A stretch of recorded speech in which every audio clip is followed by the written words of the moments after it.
I'm your host, Tyler Tveit, here for another installment of Totally Trashed Film Fridays, as I said before. I'm wearing a sombrero today. I hope you noticed. Anyway, I watched Edge of Tomorrow with Tom Cruise and Emily, married to the dude from The Office, whatever the fuck her name is. And I'm going to talk about it today. And this is Isby. I'm Isby. This is Josh. Josh Isby with his 2 liter of Coke. And he's going to be interviewing me and talking to me about Edge of Tomorrow with Emily Blunt, like the thing with marijuana. That thing. Emily Blunt and Tom Cruise. That movie. It was a good movie. He's going to talk to me about it. Go for it. All right. And there will be spoilers. There will be. I'm glad you mentioned that early on, because I totally would have forgotten that. There will be spoilers. And of course, we want you to leave your comments using the hashtag Totally Trash Film Fridays. I was going to say that at the end, but okay. Okay, well.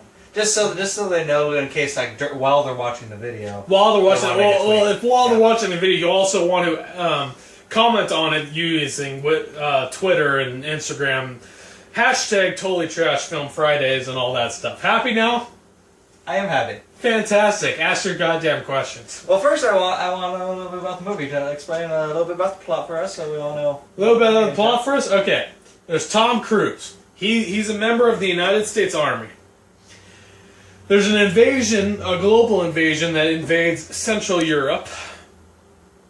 And it's gotten all of France and Germany and Western Russia and all that bullshit. And Great Britain hasn't yet been invaded. So Great Britain and America and everybody else is trying to quell this alien invasion.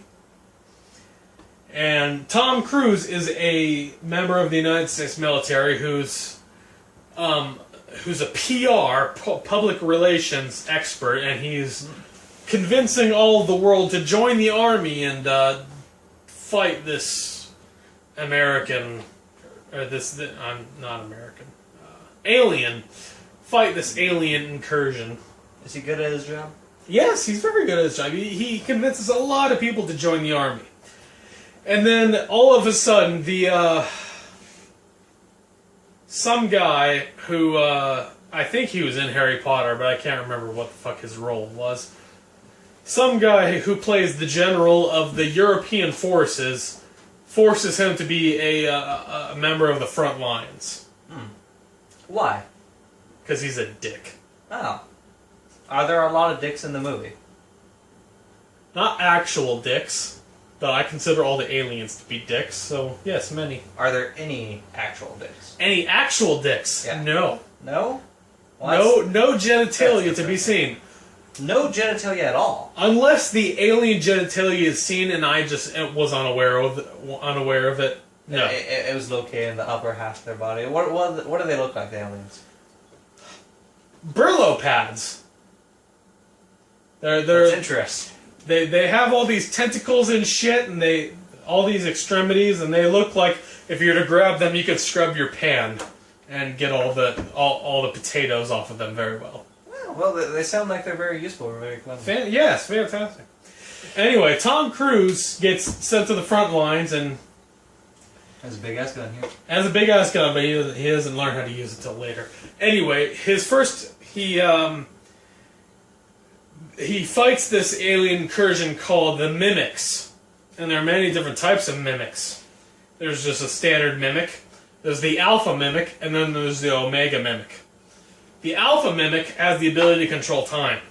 And in his first outing on the front lines, Tom Cruise's character happens to kill an Alpha Mimic with a claymore, which is awesome.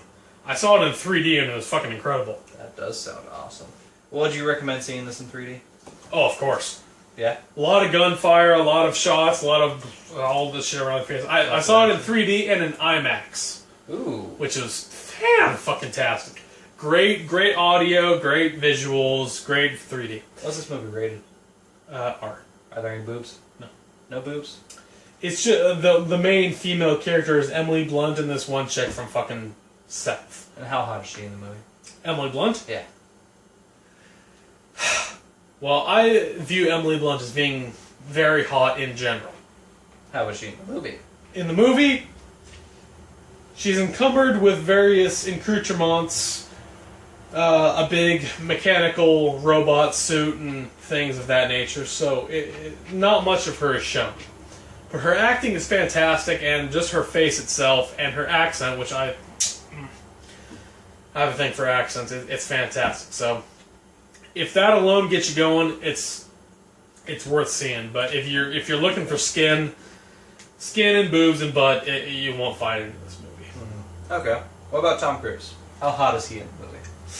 Tom Cruise, no skin on him either. Oh no. He's getting up there in years, but he's still fit.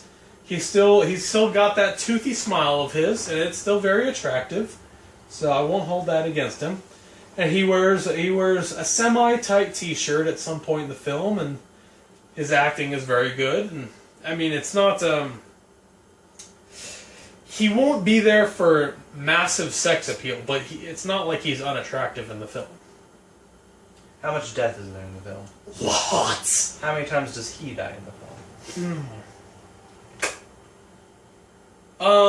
Upwards of 50, I want to say. Jesus. Okay. Yeah, he dies a lot. Okay. Because the plot of the movie is that he kills an alpha with the claymore, and that alpha's blood gives him the ability to reawaken the day before every time he dies. So he learns how to be a good soldier, and he learns everything. And Emily Blunt's character had the ability as well. She also killed an alpha, but she at some point, instead of dying, she bled out, and some nurse gave her someone else's blood, and that made her lose the ability because she needs the alpha's blood in her blood system, and since she had someone else's blood, she lost it.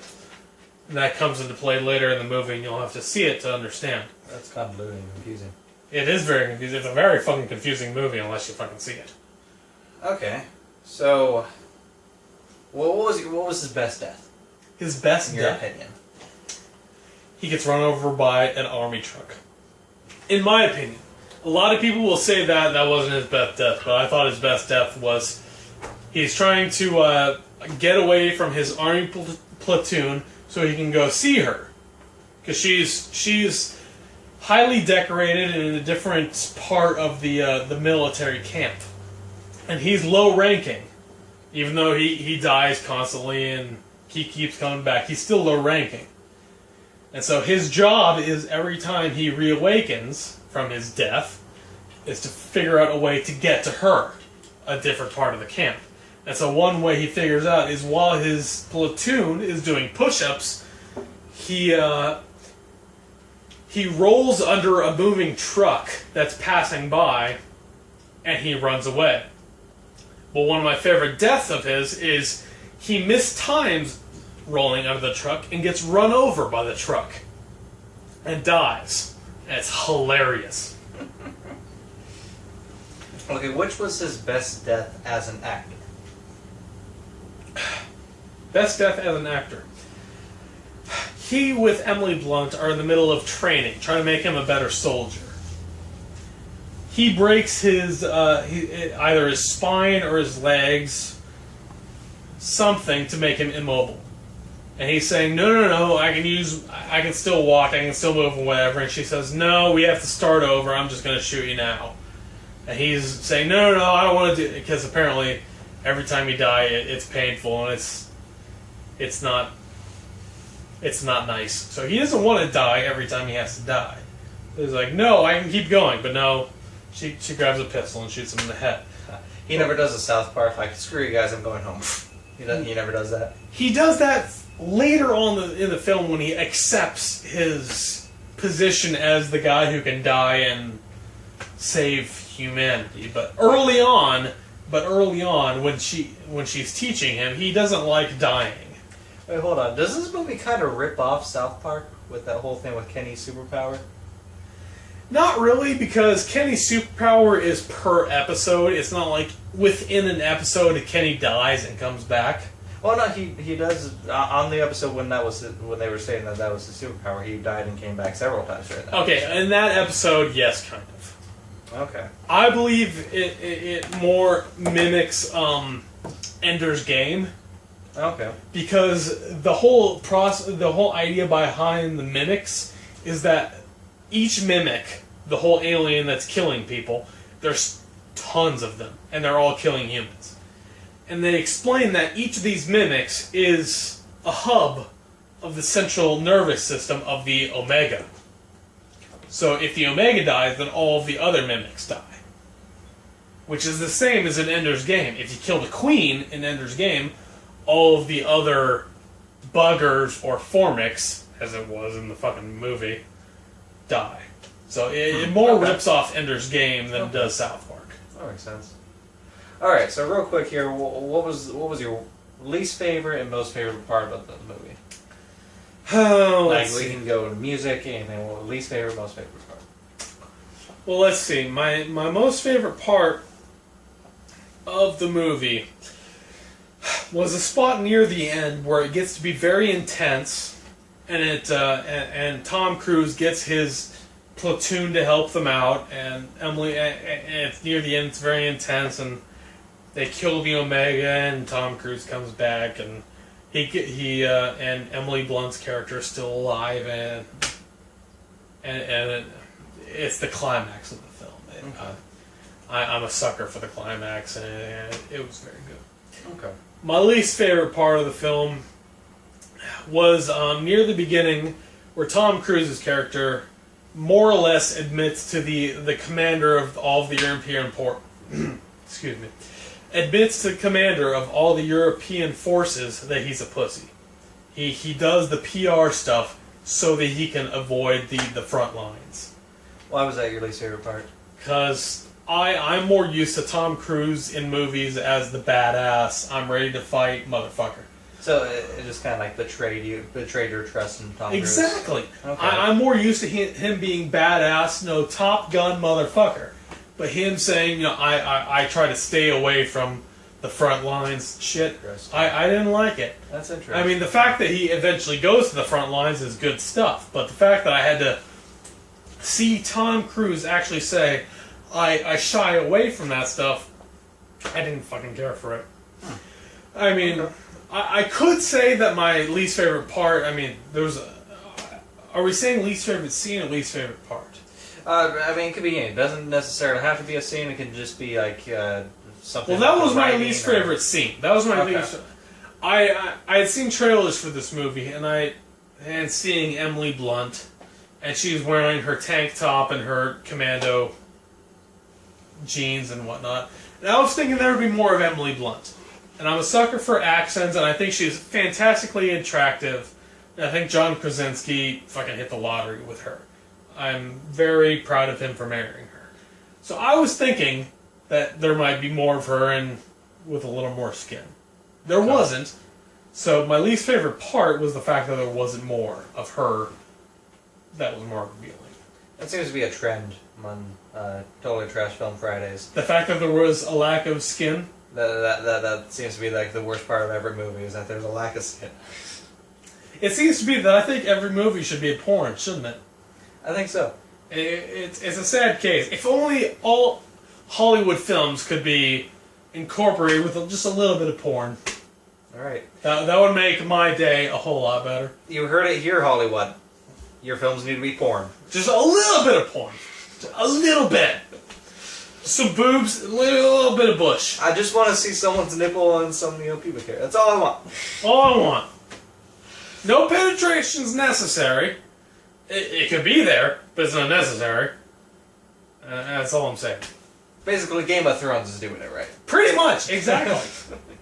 No incest. I mean, that's cool with Game of Thrones because it fits the story, but it don't do that shit. We don't like that shit. Okay, so some people like that shit, but not me. All right, but back to the movie. Back to the movie. So, bottom line, do I want to see it? Fuck yeah, you want to see it? I want to see it in theaters. Yeah, you want to see it in theaters because it's a spectacle. There's a lot of gunfire. There's a lot of awesome stuff going on. So it's good. It's good audio. It's good visual. You want to see it in theaters. I mean, if you have a big screen TV at home and you see it on Netflix, that's fine. But you want to see it in theaters. Okay. It's less about.